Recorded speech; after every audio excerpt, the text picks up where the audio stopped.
Okay, we will get started on our Wednesday webinar. And just welcome you here. It's a little bit tricky because I just have a screen of the PowerPoint in front of me and I'm not exactly sure who's attending and who's out there. So we'll move forward. Thank you for visiting virtually, and what we kind of wanted to do today, we have about 3 different presenters who will be sharing information about SAGE and test administration, ACT, and also accommodations and special ed side. We also, since we're here virtually at least, as you have questions, we will take some time at the end. If you want to just message those in the chat, we can take a few minutes and try and answer any questions you might have related to assessment. And if we can't answer them right now, we will definitely get back to you. But this way, you can at least share them with us, and then we can work on them. So we will start and not take any more of your time. So I'm going to pass this over to Kim Rathke, and she'll share.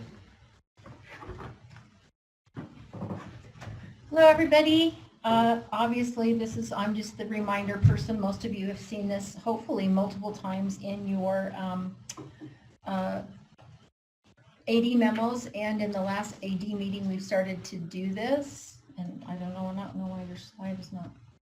There it goes. I got it. Okay. All right. So just really quickly, remember that the 8-week window starts 8 calendar weeks prior to the last Monday of the school year.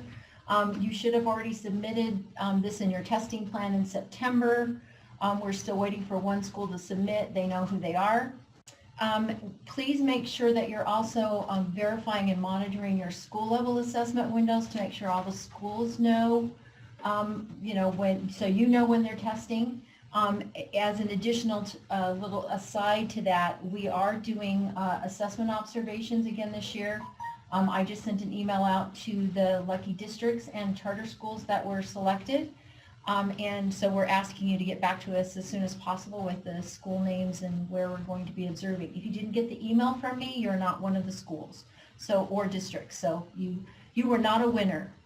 The other thing you want to remind all test administrators is that all the proctors have to complete the ethics and test administration training prior to the assessment. If you did your ethics training at the beginning of the year before the new policy got posted, you do not have to do another one as long as you make sure that anybody new that may have been added to your staff or as a proctor has received both of those trainings. Please keep the signed roll sheets, because if you are one of the schools and or districts who we selected for the observation, we will ask to get copies of those roll sheets. We also posted the ethics and test administration information on the website. The links are provided in this PowerPoint, as well as the test administration and testing ethics policy. We also found out, thank you to Lori and Deb from Tooele, that some of the links were broken in the TAM. That has been fixed and reposted, so the links are now live if you need assistance with that. You need to keep the roll sheets at least, I think, for at least a year. I don't know what the board rule says. Jared, do you know what the board rule is for how long they have to keep the roll sheets to prove that they did their trainings?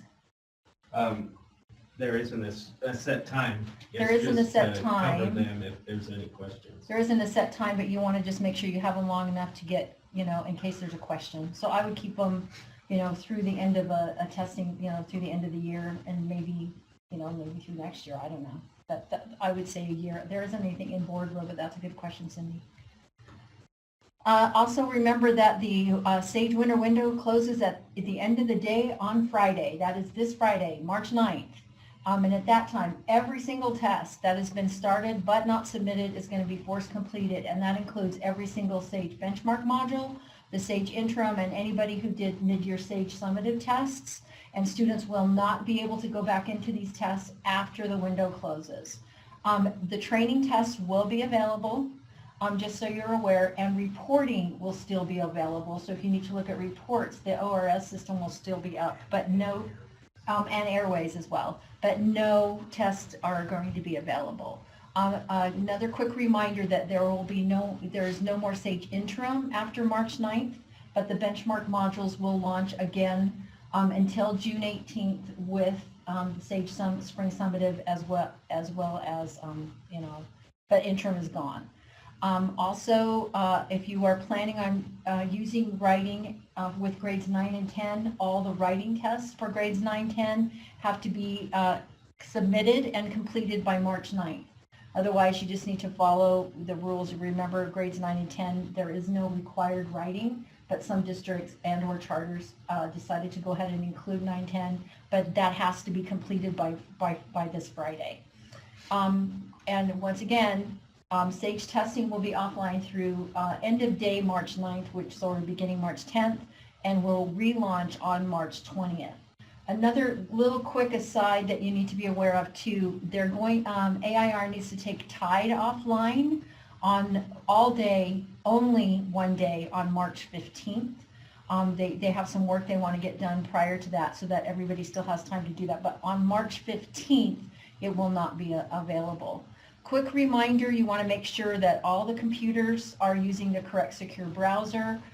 There is a link of that. If you're using Macs with OS version 10.13, make sure you contact the help desk.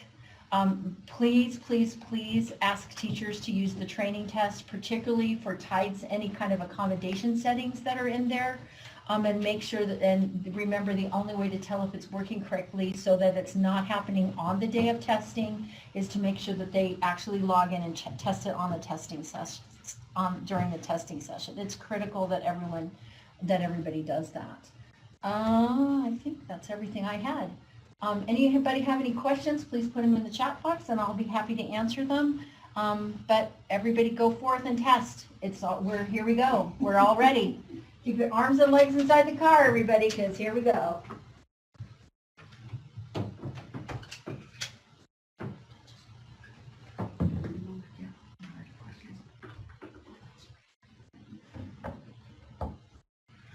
Okay, welcome to the ACT section. We're going to talk about what already needs to have been done and what's coming up next. So the initial testing window ends tomorrow for the online testing. So if you have any outstanding tests for your online ACT testing, whether they're standard administration or accommodated administration, those need to be done by tomorrow. If you are completing any accommodated testing for your paper administration, that accommodated testing window ends on March the 13th. So that's coming up next week. And then we're moving into makeup testing after that. So congratulations on making it through that initial ACT testing window. It was a really smooth testing experience, and so good job for all of your work. The last day, that's what I just said. If you have ordered your testing makeup materials, good job. If you have not, your deadline is coming up really soon. So you need to make sure that you get those things ordered. That again is coming up on the 13th of March. So coming up next, you'll need to administer your makeup testing sessions. The paper administration is on the 20th of March, and the accommodated administration, which also is administered on paper, is the 20th to the 26th of March. So when you are finishing up your administration, one of the key things to do is to write down the things that you went through and experienced and that you want to remember for next year. So one of the things that tends to happen is you think, oh yeah, I'll remember that. And then you get to the point a couple of months later where you realize, oh yeah, there was something I was going to remember, but I don't remember. So these are some things to write down, remember for next year. What do you want to be sure to remember to do? What went well? What do you want to change? What kinds of things, for example, do you want to make sure that you have all of your pencils sharpened ahead of time? That's a great thing for a student TA to take care of. Were there things that you wanted to make sure and communicate with parents a little bit more clearly? Were there things that worked really well you want to make sure to repeat? So those are items to make sure that you just jot down. A great way to do that is to put them on your calendar for next year. If you use Google Calendar or you use Outlook calendars, you can go ahead and just send yourself or put a calendar update or a note on there so that you remember when those things are coming up next year. On the bottom of this screen are the test dates for 2019. So the initial paper date and also the start of the online window is February 20th, and that is a Wednesday because President's Day is on Monday of that week. So when you're looking at that test date, one question that has come up is, well, why do we have to do it then? And the answer to that question is because ACT gives us 3 date options, and one is an early date, one is a mid, and one is late. The late has a window that occurs after some schools are done with school, and since nobody wants to come back during the summer, we don't choose that one. The mid is overlapping with SAGE testing and other testing, so because double testing is brutal, we don't choose that one. So the early test date is the one that we select, and these are the dates that ACT gives us. We do not have flexibility in selecting, could we pick the 21st instead, or could we pick February 19th instead? The answer to that is no. So we are starting on February 20th. In a couple of weeks, you're going to receive a survey about what worked well with ACT support, what you would change, and also I'm soliciting your information on how I can better support you in test preparation and administration in the upcoming year. So that will come out. It will just be a quick survey, but your feedback is really valuable to me as I look at things that I can do and items that I can create, tools that are helpful as we move forward. So that will come out after the March 20th testing administration. My last request is that you share tools that you've made. So these are items that other people may want to be able to use. One request that comes to me pretty often is if I have PowerPoints available, do I have handouts, do I have things that people can use in their schools to complete trainings, things like that. And so I am putting the plea out to you as the experts out in the field to please send me things like calendars, planning calendars, checklists, items that you have used with your staff for communication with parents, things like that. Tools that you use to look at data with your staff so that I can share those things as appropriate with the rest of the testing community. So those things can be available. As we work on those things, we're working on creating a collaborative resources page, and those items will be posted on there for people to have access to. You can just email them to me. My email address is rebecca.peterson, Peterson is S-O-N, @schools.utah.gov. And as always, if you have any questions or suggestions, please feel free to send me an email. You can always also call up here. Often I am running around at meetings and other obligations, so I'm not in my lovely cubicle. But you can leave me a voicemail and I will get back with you. Email, though, is always the best way to get a hold of me. So thank you, and I will pass you on to Tracy.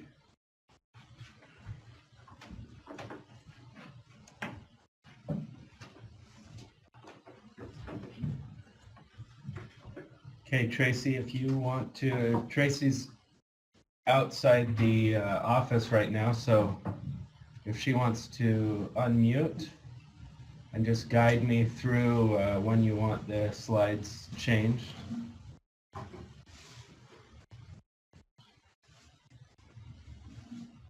Can you guys hear me now? Emily, Jared? Anybody out there, can you hear me? I can hear something really fuzzy. Oh, I have a couple people saying yes, they can hear me. Okay. Can you hear me, Jared, so you can move through the slides?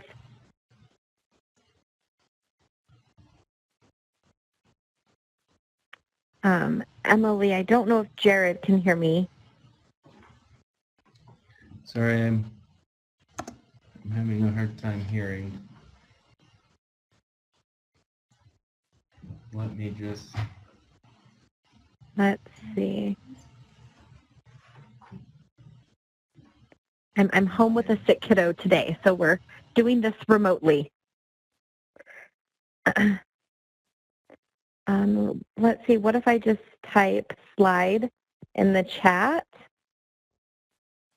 and see if maybe that will just prompt Jared.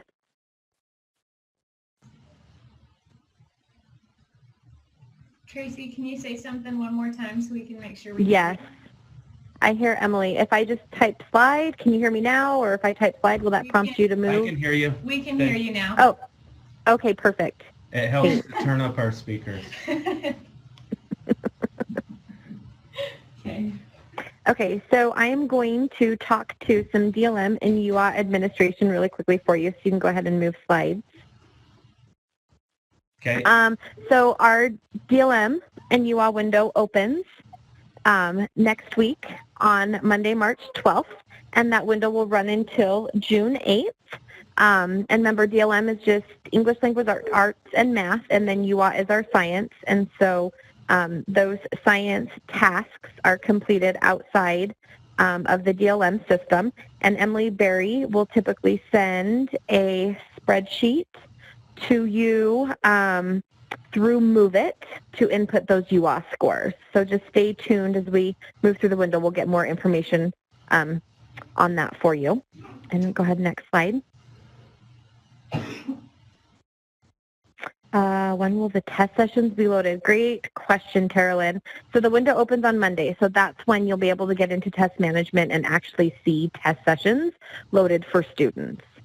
So if you move to the next slide for me, Jared.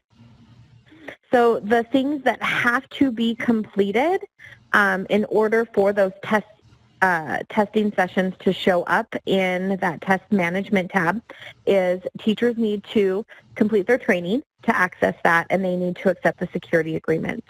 And then every student must have their first contact survey filled out and completed. That's what will actually trigger a testlet to get delivered for a student. The other thing is Kite Client will need to be uploaded or downloaded and updated on all devices. And so the version this year is 5.0.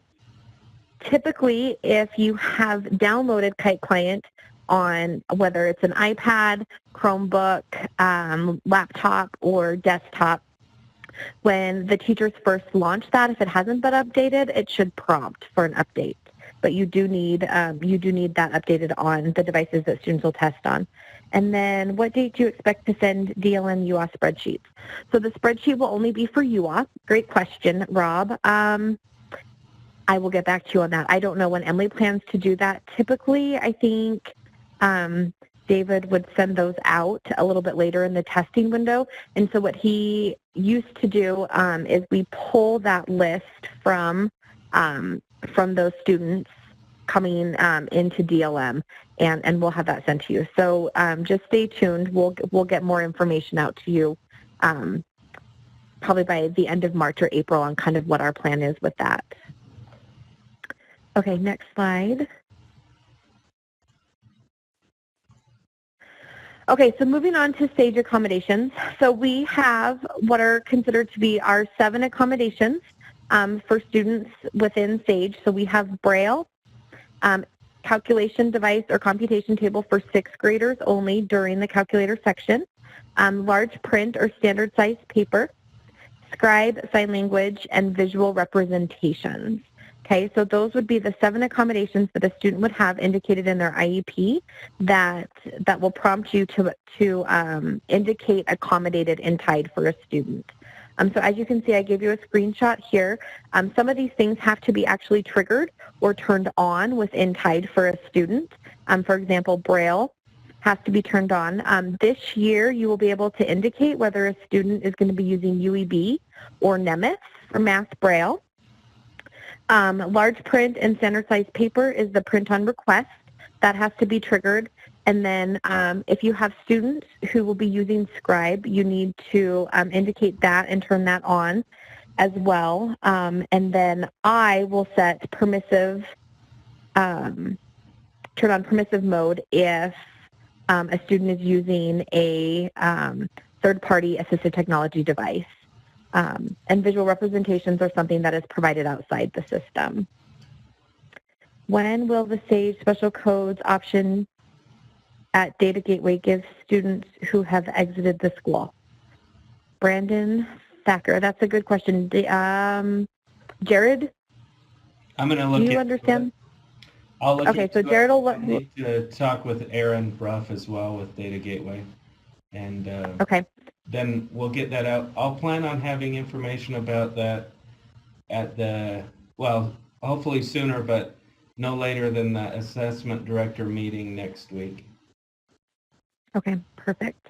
Okay, so accommodations. So you'll mark those accommodations. However, students in an IEP may have some of those resources or embedded accommodations in an IEP, which is perfectly fine. It's great to document all that. These are just the only 7 accommodations that actually SAGE is considered to be accommodated under. The other thing I've been getting several emails around is if a student takes the test accommodated, do they automatically get ones? And the answer to that is no. If a student takes the test within an allowable accommodation designated in the IEP, they will receive whatever score it is that they produce like any other SAGE participant. So you will only receive a 1 if you modify the test or if a student is using an accommodation that's not allowable. So there is that. Okay, and then next slide, please. So, and then don't forget for those 7 accommodations, for those students, not only do you have to go in and maybe trigger some of those in Tide, you will also have to set the special code student accommodated in there. So those are the ones that require that accommodated component. And then next slide. For Scribe requests, I've been starting to get those filtering in. So if you have a student that does have Scribe on their IEP and they plan on using that on the SAGE assessment, there is the request form that needs to be filled out, whether a student is using a voice dictation for Scribe or a human Scribe. They still need to fill that out. We have updated the form this year, just asking for a brief description about how it's being used in the classroom. So if you can make sure your teams are filling those out and submitting those, and then making sure they read those Scribe guidelines. And the other thing that's really important, especially as Kim touched on, if you have students using that voice dictation, whether it's Drag and Dictate, had some other new ones pop up this year. So if they're using any of those dictation things, they really need to make sure that they are practicing them in the training tests to make sure all that equipment is working appropriately and enabling that permissive mode in those training tests. That's what allows that device to infiltrate the system. And then the purpose of really sending that Scribe request in to me is I'm the one then that will set that in Tide for the student, trigger that permissive mode so that they can use it during the summative assessment. So you can find those on the special education assessment webpage. So I gave you the link there, and then just under Scribe guidelines and then the request form. Okay, next slide. Okay, so one other thing really quickly that came to mind when Brendan was asking about special codes. So I've also had some questions about how do we set special codes for DLM. So in order to set a special code on DLM, for example, a parent opt-out or student refusal or a medical, the teachers still have to submit that first contact survey and complete that on the student, even if you know you have a parent opt out and the student's not planning on testing, that still has to be completed and submitted, and you have to get that first testlet to deliver into the test management session, because that's where you set that special code as a test administrator. So just remind your teachers of that they still have to go through the work to submit that first contact survey in order to set special codes on DLM. So, and we'll bring more information to you as the window moves, as we move through the window on that as well. Can drag and dictate be used in a training test without permissive mode being marked? Good question, Stacy. It shouldn't is the answer to that question. You should have to mark permissive mode, but have your teams try that, and then please give me feedback on how that works as well. But you should have to set that permissive mode, and that's what opens up that secure browser to infiltrate that device. Good questions. Anything else out there? So you may need the form first before they try it on the training test. You should be able to enable that on the training tests. That's something I wouldn't have access to do, but definitely stay in touch with me, and we can work through that if need be. But you should be able to set that just like you would trigger anything else in the training test. Okay. All right. Anything else? I think that about wraps it up for me.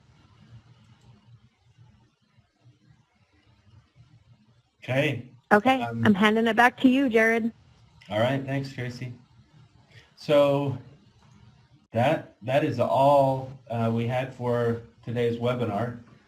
Are there any questions out there on what was presented or something else related to assessment? Now's your chance to ask it.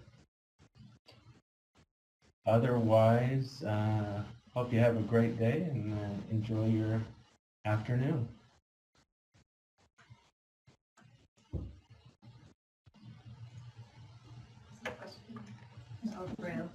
Yeah, so I see the one from Brooke.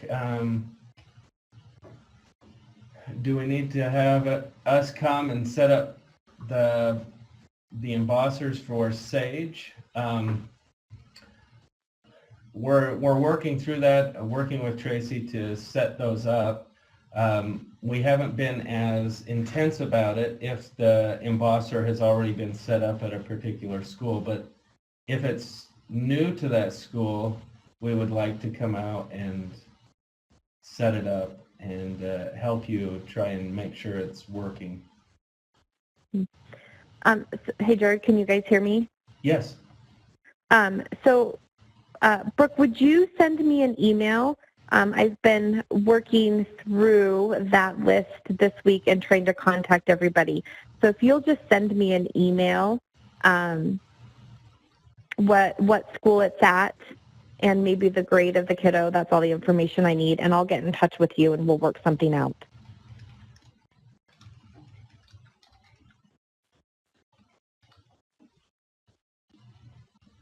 Okay, perfect. Okay, and as Stacy said, and Brandon, we'll work on making sure we have information about special codes and the data gateway and get that to you no later than the AD meeting, hopefully also for the AD memo that goes out on Tuesday. Okay, any other questions?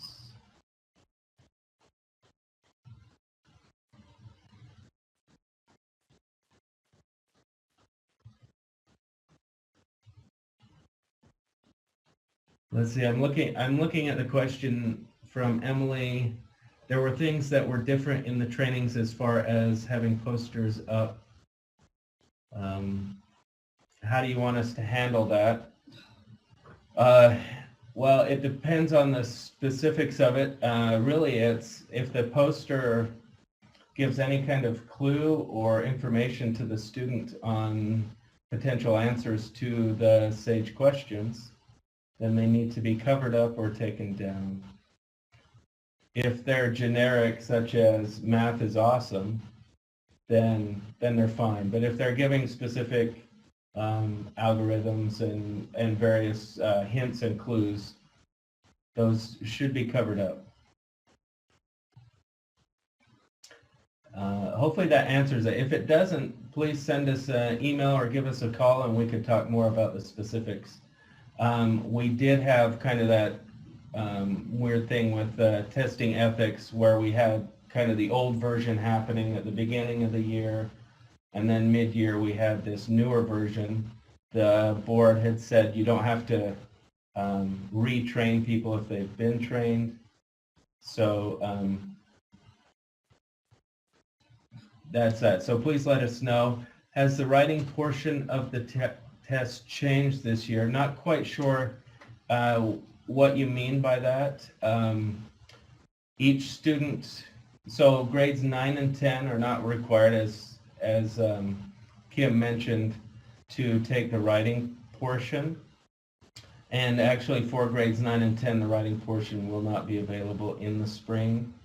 For the other grades, 3 through 8 and 11, if you choose to do that and use that, they have one prompt.